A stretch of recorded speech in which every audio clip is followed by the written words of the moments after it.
The Lord has a word for somebody. Say, the Lord have a word for me. Meanwhile, I'm looking at people who are looking so decent in the house. Tell somebody, you look decent. Praise God. Yes, you do. You look decent. Praise God. Turn quickly your Bible to Matthew chapter 5, please. Matthew 5:13 to 16. Holy Spirit, we go into your word. I'm so grateful for the privilege that I have to bring your word to your people.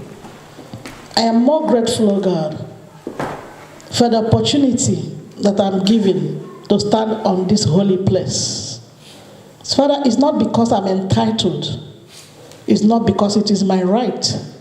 But because you found it pleasant in your sight to allow me to bring your word. Let the word I speak today be your word.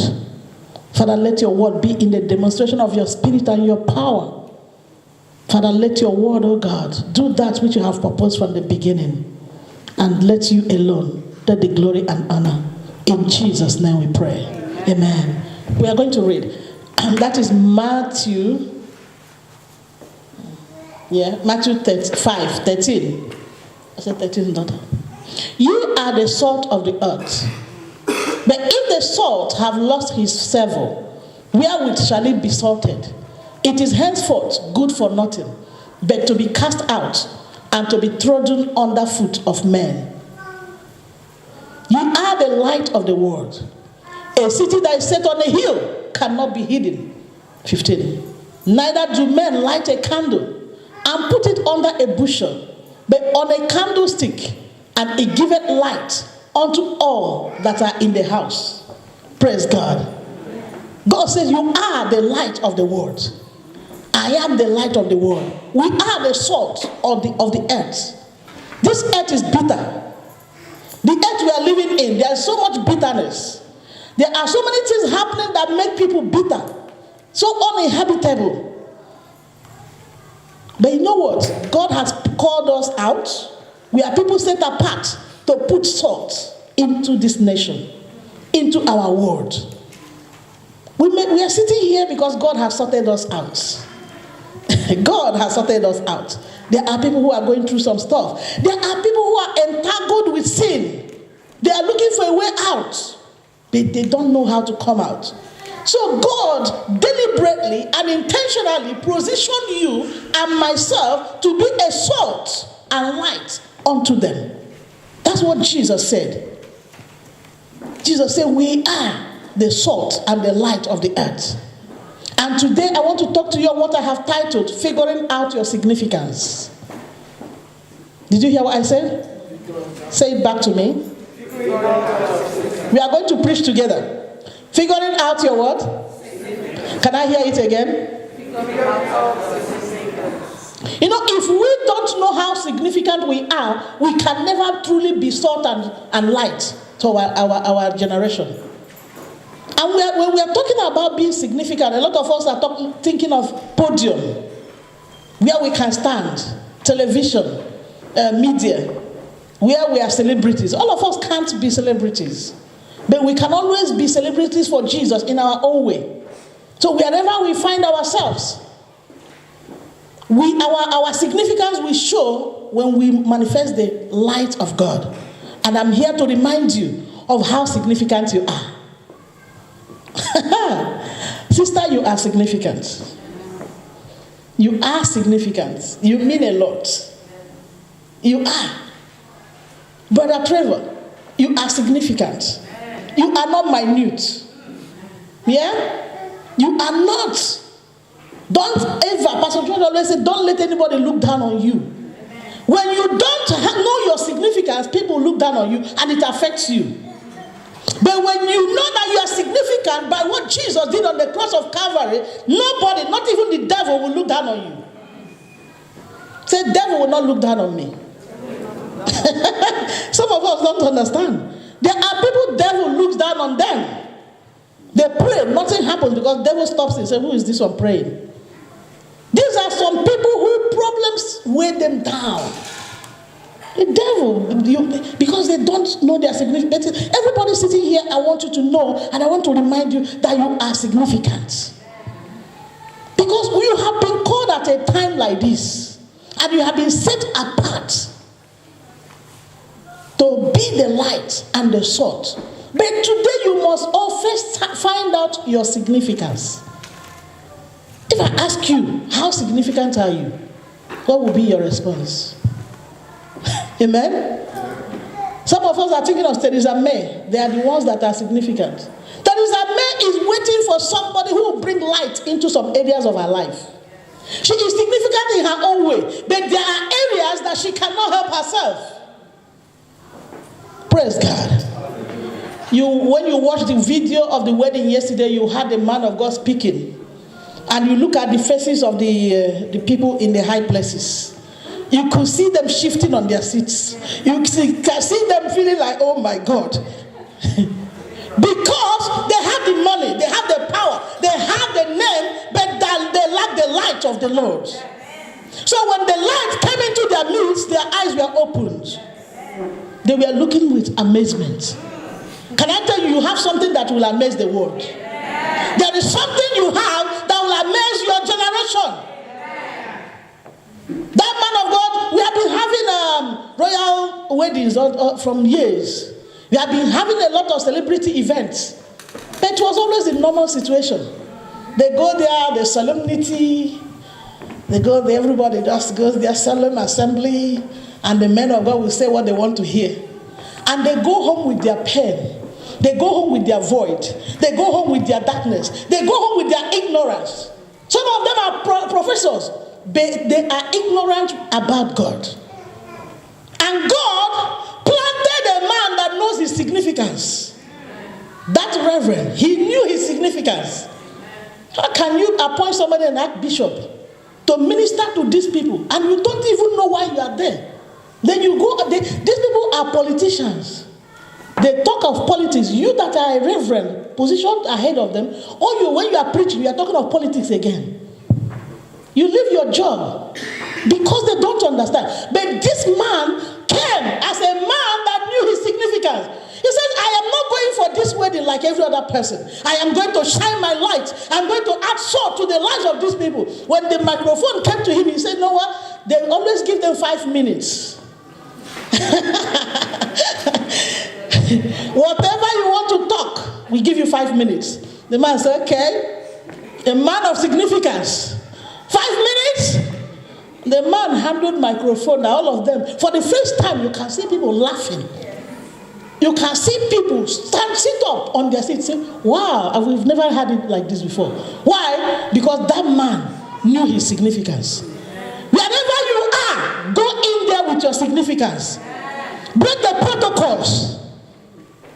God has permitted you break what? Protocols. By God's grace, the year I became the counselor, you were there, you attended. All the years they have been doing Christmas carols. And somebody said God punished the devil. God punished the devil. That funny thing, they said, we understand you are also a pastor. Can you just give us a speech? I said, a speech? Oh. Is there a speech? He said yes, because they will do the nativity and all that. I said, okay, there must be a difference in this house. I am going to be a light and I'm going to be a salt here. I knew the significance of that speech. When I got there, I told them about what we're doing, but by God's grace, it was an opportunity to bring the word of life. And you can see MPs, you can see councillors, you can see mayors looking and some of them crying. After church service, they met me and said, can you put that your message as like CD or you send them as email to us? And these are people we think everything is in order in their lives. We think that they have everything together. There is something lacking in the world that God has set you apart to give to them. And that is light. To bring light into their life. Tell yourself, I am significant. I am significant. What does light do? Light gives energy and illuminates. Life gives energy. Are you an energy giver, or are you the one that drains people's lives? Where you go to, are you somebody that drains people's energy? Or are you the one that gives energy? Because he that's in you is greater than he that's in the world. The Bible says, out of your belly flows rivers of living water. Are you the one that gives life, give water, give hope to people? Or are you the one that drains people? In the church, are you the one draining us? Do I have permission to talk? Are you one of those that is draining good news? That we are not moving forward? We are begging you at every point, getting offended at every minute. Or are we waiting for another person? Do you bring hope to people? When you go to families that are quarreling, what do you do? Couples are having problems. What do you do? Brothers and sisters are having problems. Are you the one that brings peace? Are you the one that shine your light? Or are you the one that will go and tell? Maybe the wife said, my husband lies. You go and say it exactly like that. Then there will be more problem. Wisdom is profitable to direct. When somebody comes to you and complain about somebody else, that they did something to them that they don't like, please, can I beg you, don't go to the other person and say, this person said you did this. You are putting salt to the injury, and the problem will become more. Try and cover them up. Try and say something like that. I think there may be a misunderstanding. I believe two of you misunderstood each other. I am sure that there was a misunderstanding, and I'm sure that it was not deliberate. And I think she must be sorry by now. So, let's move on with this. Because when you go out there and you say it exactly, it will hurt. Be the light. Be a peacemaker.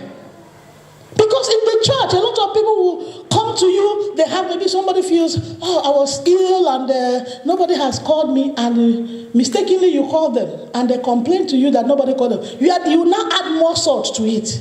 You say, it's true, I was sick, they didn't even call me. What have you done? You have chased them away from God's house. And God does not smile at that. It is for you to cover the back of your pastors. Some of them say, my pastor has not called me. There's nothing wrong. You say, oh, is that so? Okay, I'm sure that pastor is busy. I'm going to speak to him. I'm sure he will. I know Pastor Yolos calls people. You have lifted somebody's heart up. And our church will grow. But when we go and we speak hard words, it hurts people. And they don't want to come again. God will give us the grace. Let's be the light and the salt to our generation. Amen. I said light gives energy and it illuminates. What does it mean to illuminate? If we put off all this light, let's say it is 9 p.m. in Africa, in this place, and there is no light here. All of us, in fact, we will find it hard to stand up from our seats because there will be no way, we can't know where we are going to. But the moment the light is put on, there will be what? Illumination. Everybody can see one another. That is who you are. When you go to a gloomy place, a place where people have lost hope, a place where people they've told them something that wants to kill them. Let it be that when you leave them, they can rise up and go and take their bath. The food they have not eaten for 1 hour, for 2 days, let them go and eat food. Don't be you go to the world and you tell them about what you are going to. What are they going to tell you? You go to your office and tell them how bad your workplace is. Some of us want to enjoy our workplaces, but we are talking down our workplaces. You go to your workplace, a job you've been praying for. God bless me with a job. God bless me with a job. Immediately you go there 1 month, 3 months, 4 months. You begin to talk about everybody that is bad in that place. You will no longer say something good. No. The Bible said that our tongue, like our brother prayed today, should not be used for cursing and for blessing. Your tongue should be for what? Blessing. Let the word that you speak be a word that will lift everybody up. When they bring a new employee and they ask you, how does it work here? You tell them this place is electric. This place is a really good place. You will love it here. You will enjoy it here. The person will come here with hope. Because what they hear is what will affect what they will do. If they hear that something in good news is happening very well, in good news, they help people. Somebody called me the other day and said, that there is something, somebody called him, that somebody referred him to us. I said, why? The person is in Nigeria. Said the person told him that good news, they help people. And do you understand? Somebody in Nigeria told him, go to Good News Ministries, they help people, they will help you. And the person joined the church. Why? Because somebody was a salt and a light and spoke the right word. But when people talk to you, the only thing you remember is the only one bad thing that happened. And that's the only story you tell. What are you planting? Amen. Amen. Tell somebody, be the light. Be the light. Be the light. Being the light, it talks about morality and integrity. It talks about morality and what? Integrity. God wants us to be people of integrity. People of integrity. People who can be relied upon. People who can be consistent. Are you consistent? Are you reliable? Some of us here, I'm so sorry to say this. As resident pastor of the church, at times at home, I cry. You give somebody notice, sister, brother, you will pray for us for 1 week. And we are praying for the person. We are praying, God, anoint that person. As he's going to do this assignment, anoint him. Suddenly, Sunday morning, the same person tells you not because they are working or anything. Oh, I can't come. Then how do you start praying for somebody else that minute? Let's be consistent. Let's be people that are reliable. The same thing happens in the workplaces. I have seen a lot of, I remember our pastor who is Pastor Dinesh. He's a manager in his workplace. Maybe at times he will be the one to coordinate. He wants to come to church early. Suddenly somebody who is so unfaithful will call him early in the morning. I'm not coming to work. As a manager, he had to go. Pastor, I can't come because I have to place. Because people are so unfaithful outside there. And so it affects him when he wants to come here. Somebody takes his time. So we who are in the house of God, we cannot be like the world. The Bible says we should be transformed. We should be transformed by our mind. We should not conform to the standard of the world. If the people of the world are making excuses at any time, it shouldn't be our portion. We should be consistent. I tell people, if you think that the leadership, the assignment in your hand is too much, why not to excuse yourself and step out, let people do the work. Step out. If Pastor George said I'm the resident pastor and I feel that I have, on Sunday I can't be consistent, on Wednesday service I can't be there, on a crusade I can't be there. You know the best thing I will do, Pastor, I'm sorry, I can't serve now. Maybe when I sort myself out, make me the resident pastor. You can't say I'm a manager in the workplace and they're looking for you every day. You're a pastor in a church, they're looking for you every day. Let's be the light and the salt that God has called us to be. To be the light of the world means you bring light and energy. It talks about morality and integrity. For what does it mean to be the salt of the earth? Because we all quote that scripture. We are the salt of the earth. Why did Jesus say that we are the salt of the earth? That our lives should salt. What does salt do? Salt preserves. Amen? Are you writing it down? Salt preserves. I grew up in the village. Amen? Village, they don't have all these things we have here. If you want to preserve certain things back home, they put salt on it. And if you bring it out the next year, it's the same way it is. God says that you are like that. You are a salt. I use you to preserve lives. The young people that are going away, I want to use you out there to preserve them for myself. To preserve relationships. Preserve marriages. Preserve what matters to God. And in Good News Ministries, you are the salt in this place. Tell somebody, I am the salt in Good News. God has committed each and every one of us, committed good news into our hands to preserve this church. Let us not be destroyers. Salt talks about disinfect, like a disinfectant. Disinfectant. How many of us have disinfectant at home? You have disinfectant. You have disinfectant. Men may not understand. Do men understand disinfectant in the house? Eh? Dettol. What do you do? You just use it maybe when you're bathing. Or just. But women, there are too many things they use disinfectant to do. Because they are the ones that clean more. It's not limited to women. Tell the men, women are not just bound to clean and wipe. Men are also expected to clean and wipe.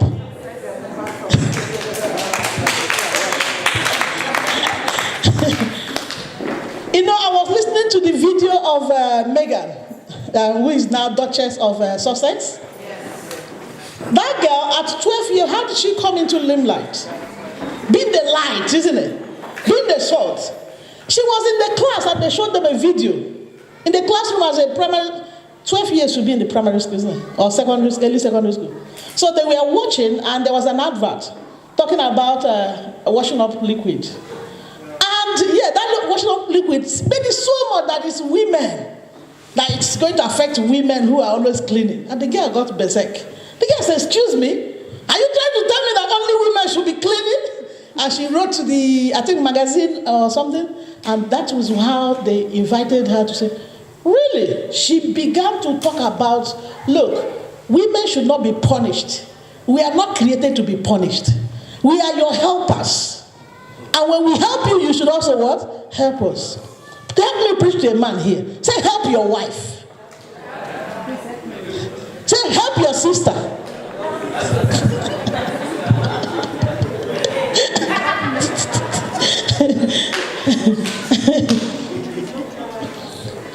When you help your wife, you are helping yourself. It makes life easier for the woman. You know, someone, I didn't know how to do it. I didn't do it when you can learn it today. The woman was not born to do it.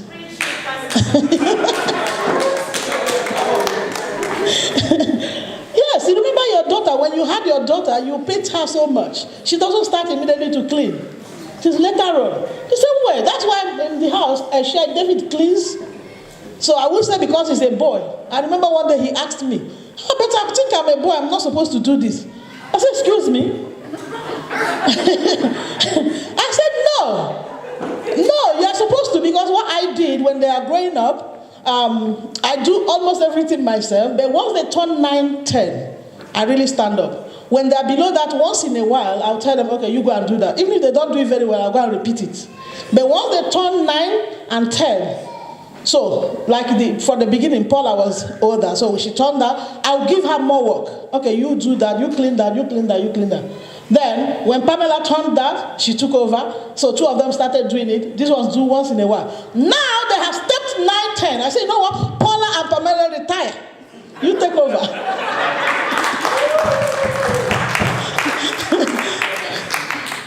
Because they have been doing it from the beginning. Now it is your turn. You have to learn.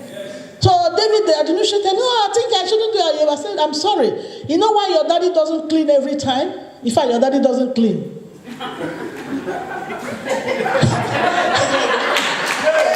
He needs to hear this message, actually. Yes. No, you don't do it because it's a duty. Do it to help. You do it to help. But I deliberately not allow Pastor George to do it. I see him as my priest. Yes, I wouldn't ask my priest to do that. But if I am, let's say by any reason, in the morning I'm going to work and I have to do school run, so I didn't wash, and he is at home resting. Before he eats, he knows that the kitchen needs to be cleaned. So that's natural. So he will do it. But God forbid that I'm sitting in the house. Oh, Rakatayaba. God forbid that I am sitting in the house and Pastor Jordan, I'm well and healthy, and he is the one cleaning. I don't do that.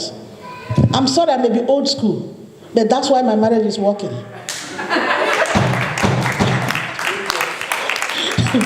I tell you the truth. That is why. Because he is my king. I have to honor him. So I cannot sit there. My king will be cleaning. If it were in Africa, he will get me maids. And they will clean. But we are not in Africa. So I will not turn it upside down. You know, some of us young girls, we are learning bad things from outside. You are learning bad stuff. If you want to get married, please disconnect a little bit. If you make your husband a king in your house, you will be queen everywhere. I'm telling you the truth. But if you want, I clean the kitchen, you clean the sitting room. That marriage will not work. I'm telling you the truth, it will not work. There are many women out there who will come and wash for the man. Praise God. So Pastor George, let's say I can't mow the garden. Naturally, I don't do that one. So he and David will sort that one out. But when it comes to the kitchen, when it comes to the hoovering, when it comes to the toilet, my husband has never cleaned the toilet as long as I'm alive. Never. If I see him doing it, I'm going to roll on the ground. I said, never in my sight. It is deliberate. Let him be the man that he is. But if I had a baby, definitely, maybe for 1 or 2 days, he should do it. Yes, or the baby is coming, he should do it. But not just, some men will still say it is still your duty. A woman that just had a baby, or the woman that is almost about to have the baby, that woman is on a mountain. When she's walking, let me tell you, the ground is like, she can't, because you know the tummy is here. She has to bend to see the ground. And you want her to now go and clean and wash. Now when you are in the washing sink, your tummy is your tummy is touching this thing. Is it right? No. At that point, a man will step up his work. A man will step up his work. When you do that, let me tell you, you inspire the woman to honor you the more. You inspire the man, the woman, to honor you the more. It's like when a man, your wife earns her big money and you earn your money, and once in a while you put your hand in your pocket and say, woman, you have this one. And she asks you, for what? Just for you. Oh my God, the woman will go, feel so good. Feel so good. Some of us will say, but you are earning your own money. There should be something that should make the woman look at you as a little bit better than her. There should be something. Let's do things extraordinary. Even in your house, be the light and be the salt. Some men, you are quarreled. You know what they quarrel? They call you, pastor, come and sort them out. You ask them, what are you sorting out? Oh, I paid the rent. She's supposed to pay that. I say, shame. Shame. The woman should be your helper, not the one that will carry the load. Not the one. Please, if you are here, you are married, and you're depending on your wife to pay all the bills, or two of you, it must be, she must do it. Something is wrong somewhere. That's not what the Bible says. The Bible says, I think, Pastor, you read a scripture last week, I think so, that God created the man and put him in the garden to tend it, to look after the garden. The woman was not in the picture. So the assignment was to the man. Now he brought the woman